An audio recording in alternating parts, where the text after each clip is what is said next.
Hello students, this is the first video for this week. We have already started chapter 4, that is heat. In this chapter, we have already studied about heat. We have also studied about how heat can be measured. We also have seen temperature and how temperature can be measured. Now students, we are going to study about heat transfer. So let us first understand what heat is once again. So heat is a form of energy. Heat always travels from higher temperature region to lower temperature region. Now we are going to study about heat transfer.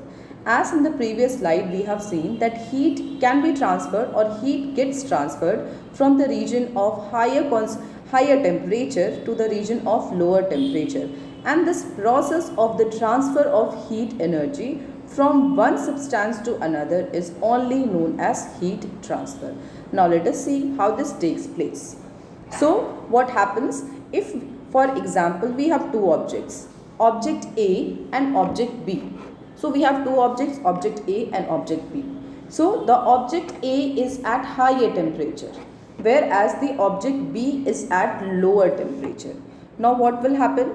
Since the object A is at higher temperature, so heat will be transferred from object A to object B. As I have already told you, heat will be transferred from the region of higher temperature to lower temperature.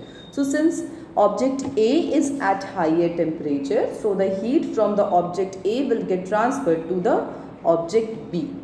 So the object A is losing its thermal energy, and the rate of the loss of this thermal energy is equal to the rate of absorption of the thermal energy from object B. Both these, the rate of loss of energy and the rate of the absorption of energy, is equal. Now eventually what will happen? So the temperature of the object A will become less, whereas the temperature of the object B will increase, and finally what will happen? The two objects will acquire same temperature. Both the objects will finally come to same temperature, and this situation or this condition is only known as thermal equilibrium. Thermal is for temperature and equilibrium means both the objects have finally acquired same temperature. So this situation or this condition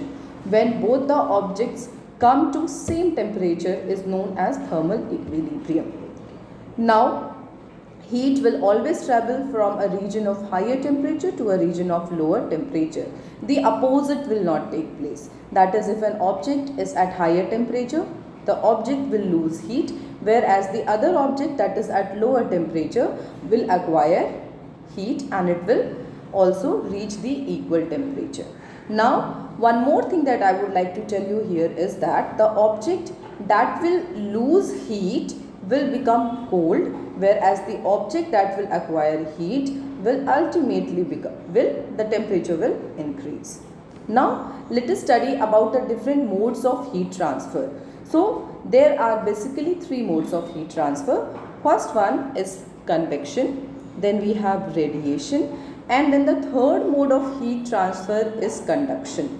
So let us now deal with all these three modes of heat transfer one by one. Before dealing with each one by one in detail, first let us just see the definition of these different modes of heat transfer. So first of all, you can see here we have conduction. So conduction is the process of the transfer of heat energy by direct contact, whereas convection is the transfer of the heat energy by the movement of the matter, whereas radiation energy is transferred by electromagnetic radiations through space or air. So these are the three different modes of heat transfer. I am repeating again: conduction, convection and radiation. So let's move on and start studying about conduction first of all. So in conduction, first of all, the transfer of heat takes place by direct contact. Heated atoms and molecules collide with the cooler molecules and transfer their kinetic energy. So this is about the process of conduction. So conduction will take place. First condition for conduction to take place is that the source of heat and the object that is the two objects that are at different temperatures should be in physical contact with each other, only then the transfer of heat will take place. So here you can see that this is warm water, this glass contains warm water, whereas this glass contains cold water. Both the water that is present inside both these tumblers are not in direct contact, but a metal strip that is making both the water in physical contact is present. So this metal strip will help in the transfer of what? The transfer of heat energy from one cup to the or one tumbler to the other, and this process is only known as conduction. So in conduction, heat is transferred by the particles colliding into one another, such as in a metal. So transfer of energy by touch, of course by contact. It is not effective process of transfer in gas and also in liquids. It is effective primarily in solids. Now let us understand this with the help of this video.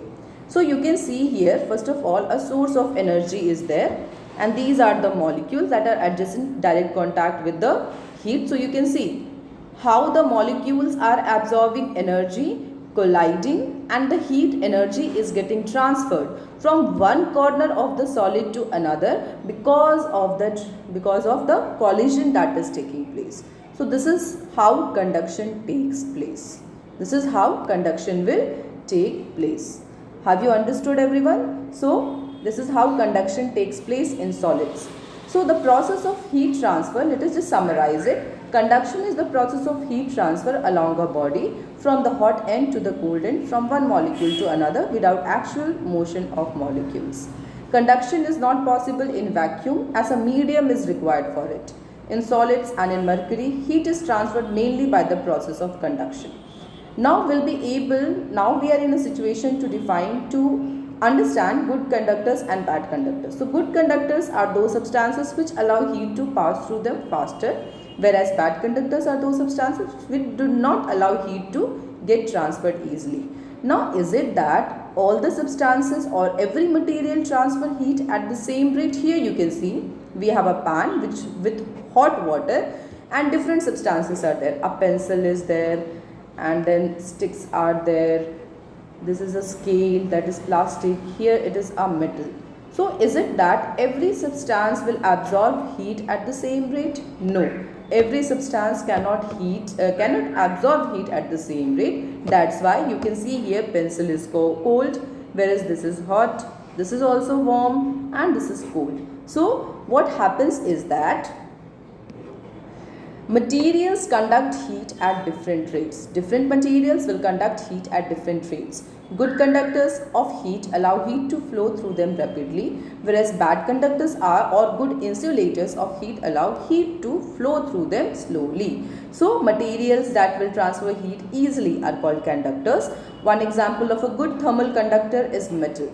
This is why metals are used to make saucepans for cooking food, whereas materials that slow the transfer of heat are called insulators. One example of a good thermal insulator is wool. This is why wool is used to make winter coats, scarves, hats and gloves. So this is about the good and the bad conductors of heat. So students, finally we have come to the end of this video. I suppose you have understood whatever we have seen in this video and you have understood the concepts that we have seen in the video. So thank you so much everyone.